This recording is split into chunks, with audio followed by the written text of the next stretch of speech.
Hello friends, നമസ്കാരം. നമ്മുടെ Kerala TV സീരിയലിലേക്ക് എല്ലാവർക്കും സ്വാഗതം. അങ്ങനെ ഗോവിന്ദനെ യാത്രയാക്കാനായിട്ട് നമ്മുടെ ഗീതു തന്നെ മുൻകൈ എടുക്കുന്നു. ഗോവിന്ദ് സാറിന് വേണ്ടുന്ന കാര്യങ്ങളെല്ലാം ചെയ്തു കൊടുത്ത് ഗോവിന്ദ് സാറിൻ്റെ സാധനങ്ങളൊക്കെ എടുത്ത് പാക്ക് ചെയ്തൊക്കെ ഇങ്ങനെ ഗീതു എല്ലാം ചെയ്യുവാണേ. അങ്ങനെ ഗീതു എല്ലാ കാര്യങ്ങളും ചെയ്ത് എല്ലാം ഗോവിന്ദൻ്റെ കൂടെ തന്നെ നിൽക്കുന്നു. ഈ സമയത്ത് ഗോവിന്ദനാണെങ്കിൽ ഗീതുവിനെ ഒഴിവാക്കി പോകാനായിട്ട് ശ്രമിച്ചപ്പോഴും ഗോവിന്ദ് സാറിനെ യാത്രയാക്കണമെന്നുള്ള നിർബന്ധവുമായിട്ടാണ് നമ്മുടെ ഗീതു നിന്നത്. അങ്ങനെ ആ ഒരു പരിശ്രമങ്ങളും കാര്യങ്ങളും അങ്ങനെ നടത്തി ഇവരങ്ങനെ പോണു. ഈ സമയത്ത് ആ കാശൊന്ന് കിട്ടിയായിരുന്നെങ്കിൽ ഒന്ന് പോയാൽ മതിയായിരുന്നു.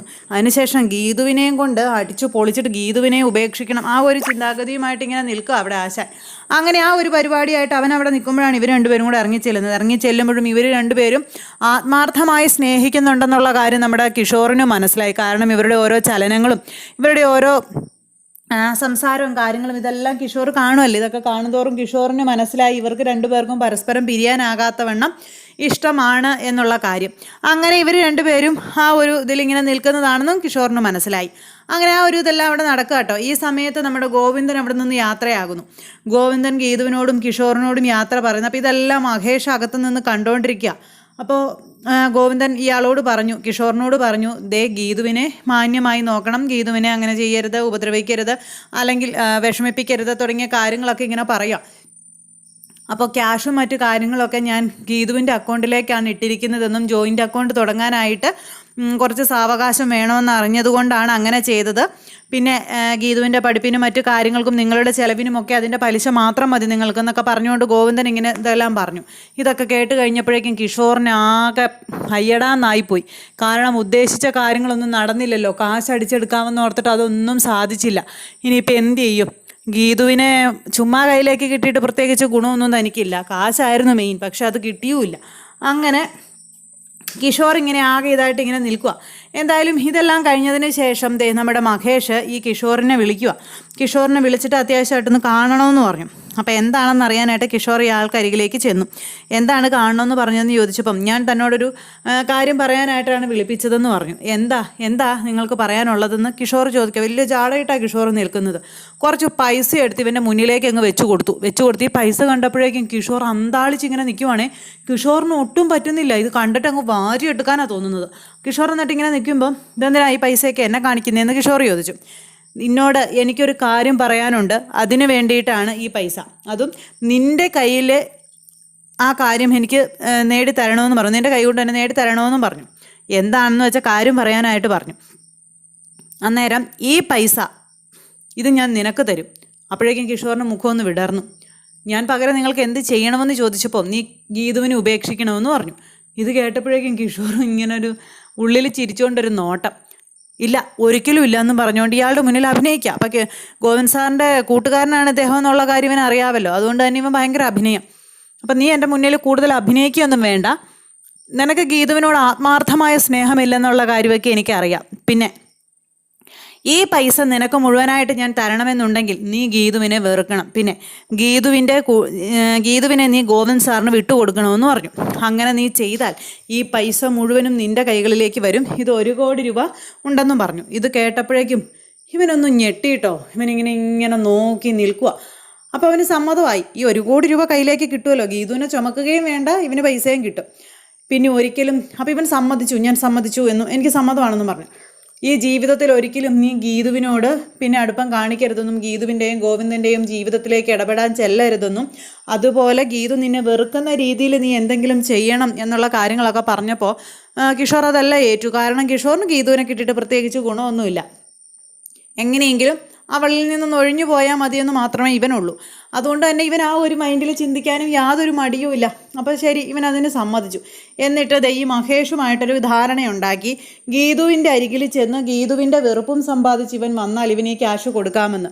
അങ്ങനെ ഗീതുവിനോട് അപമര്യാദയായിട്ട് പെരുമാറി കഴിഞ്ഞിട്ടുണ്ടെങ്കിൽ ഗീതു ഇവനെ ഉപേക്ഷിക്കുമല്ലോ, അത് ഇവനറിയാം. അതുകൊണ്ട് തന്നെ ഇവൻ ആ ഒരു ധൈര്യത്തിൽ, അതായത് ഇയാൾക്ക് വാക്കും കൊടുത്തിട്ട് ക്യാഷ് റെഡിയാക്കി വെച്ചോളാൻ പറഞ്ഞ് ഇയാൾ നേരെ ഗീതുവിൻ്റെ അടുത്തേക്ക് ചെല്ലുക.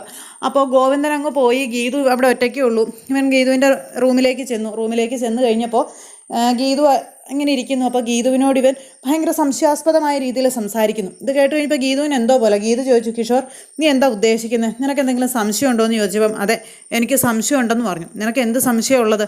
നീ ഗോവിന്ദൻ്റെ കൂടെ കഴിഞ്ഞ ഓരോ നിമിഷവും അവൻ്റെ ഭാര്യയായിട്ട് തന്നെയല്ലേ ജീവിച്ചതെന്നൊക്കെ ചോദിച്ചപ്പോൾ കിഷോർ നീ എന്തൊക്കെ അനാവശ്യമായി പറയുന്നതെന്ന് ചോദിച്ചു. അനാവശ്യമല്ല, സത്യമാണ് ഞാൻ പറയുന്നത്, ശരിയല്ലേ എന്ന് ചോദിച്ചു. 100% സത്യസന്ധമായും സിൻസിയറായിട്ടുമാണ് സാറിൻ്റെ കൂടെ ഞാൻ ജീവിച്ചതെന്നും എൻ്റെ മനസ്സിൽ നീ മാത്രമേ ഉണ്ടായിരുന്നുള്ളൂ, അങ്ങനെ ഒരു തെറ്റും ഞങ്ങളുടെ ഭാഗത്തു നിന്ന് സംഭവിച്ചിട്ടില്ലെന്നുള്ള കാര്യമൊക്കെ പറഞ്ഞപ്പോൾ ഗീതു നീ എന്നോട് കള്ളം പറയണ്ട. നീയും അയാളും തമ്മിൽ ഭാര്യ ഭർത്താക്കന്മാരായിട്ട് തന്നെയാണ് ജീവിച്ചത്. കാരണം എന്താണെന്നറിയോ? അയാൾ അത്രയ്ക്ക് ദുഷ്ടനാ എന്നും പറഞ്ഞ് ഇവൻ ഗോവിന്ദനെ കുറ്റപ്പെടുത്തുന്നു. അപ്പോൾ ഗോവിന്ദ് സാറിന് ഒരു പരിധി കൂടുതൽ കുറ്റം പറയുമ്പോൾ ഗീതുവിന് അത് സഹിക്കുകയില്ല. കാരണം ഗോവിന്ദ് സാർ എന്താണെന്നും ഏതാണെന്നും ഗീതുവിന് നന്നായിട്ട് അറിയാം. അതൊക്കെ കേട്ട് ഗീതു ഇങ്ങനെ ഭയങ്കരമായിട്ട് ഷൗട്ട് ചെയ്ത് ഇങ്ങനെ നിൽക്കുന്നു. ഈ സമയത്ത് ഇവൻ അനാവശ്യമായിട്ട് ഗീതുവിൻ്റെ ദേഹത്ത് കൈവച്ചു. ഗീതുവിനെ കയറി പിടിച്ചപ്പോഴേക്കും ആവശ്യമില്ലാതെ എൻ്റെ ദേഹത്ത് കൈവെക്കരുതെന്ന് ഗീതു പറഞ്ഞു. ഓ അതെന്താ എനിക്ക് കൈവച്ചാൽ കുഴപ്പം? ഞാനല്ലേ നിൻ്റെ ഭർത്താവാകാൻ പോകുന്നവൻ. അപ്പോൾ പിന്നെ ഞാനല്ലാതെ മറ്റാരും നിൻ്റെ ദേഹത്ത് കൈവയ്ക്കുമെന്ന് ചോദിച്ചപ്പം അതൊക്കെ നമ്മൾ പറഞ്ഞതുപോലെ നിൻ്റെ താലി എൻ്റെ കഴുത്തിൽ വീണതിന് ശേഷം മാത്രം മതിയെന്ന് പറഞ്ഞു. അപ്പോഴാണ് ഗോവിന്ദൻ്റെ താലി കഴുത്തിൽ കിടക്കുന്ന കാഴ്ച ഇവൻ കാണുന്നത്. ഇവൻ വേഗം തന്നെ ആ താലിയിലേക്ക് പിടിച്ചിട്ട് ഈ താലി ഞാൻ കെട്ടിയതാണെന്നങ്ങ് വിചാരിച്ചാൽ പോരെയെന്ന് ചോദിച്ചു. ഇതൊക്കെ കേട്ടപ്പോഴേക്കും ഗീതു ഇങ്ങനെ അമ്പരന്ന് നിൽക്കുക. ഇവൻ ഇത്രത്തോളം തരം താഴ്ന്നു പോയോ എന്നുള്ളൊരു രീതിയിലാണ് നമ്മുടെ ഗീതു അതിനെ കാണുന്നതും ചിന്തിക്കുന്നതും. കിഷോർ നീ എന്തൊക്കെ വേണ്ടാതീനോ ഈ പറയുന്നതെന്ന് ചോദിച്ചു. വേണ്ടാതീനോ? ഞാനെന്ത് വേണ്ടാതീനം പറഞ്ഞു? ഞാൻ ഒരു വേണ്ടാതീനവും പറഞ്ഞിട്ടില്ല. ഞാൻ സംഭവിക്കാൻ പോകുന്ന കാര്യമാണ് പറഞ്ഞത്. നീ എൻ്റേതാവണം, നിന്നെ എനിക്ക് വേണമെന്നും പറഞ്ഞുകൊണ്ട് നമ്മുടെ ഗീതുവിനെ കയറി കടന്നു പിടിച്ച് ഇവൻ ഗീതുവിനെ നശിപ്പിക്കാനായിട്ട് ശ്രമിക്കുന്നു. അപ്പോൾ ഈ ഒരു സംഭവങ്ങളും കാര്യങ്ങളും ഒക്കെ ഇങ്ങനെ ഈ മഹേഷ് പറഞ്ഞിട്ടാണ് ഈ കിഷോർ ചെയ്യുന്നത്. പക്ഷേ ഇതൊന്നും നമ്മുടെ ഗീതു അറിയുന്നില്ല. ഗീതു വിചാരിക്കുന്നത് എന്താ, ഇവൻ അപമര്യാദയായിട്ട് തന്നെ പെരുമാറുന്നതാണ്, തന്നെ മറ്റൊരു കണ്ണുകൊണ്ട് കാണുന്നതാണെന്നും തന്നെ ചതിക്കാൻ തന്നെയാണ് ഇവൻ ഈ പരിപാടിയൊക്കെ ഒപ്പിക്കുന്നതെന്നും അങ്ങനെ തന്നെ നമ്മുടെ ഗീതു വിചാരിക്കുന്നു.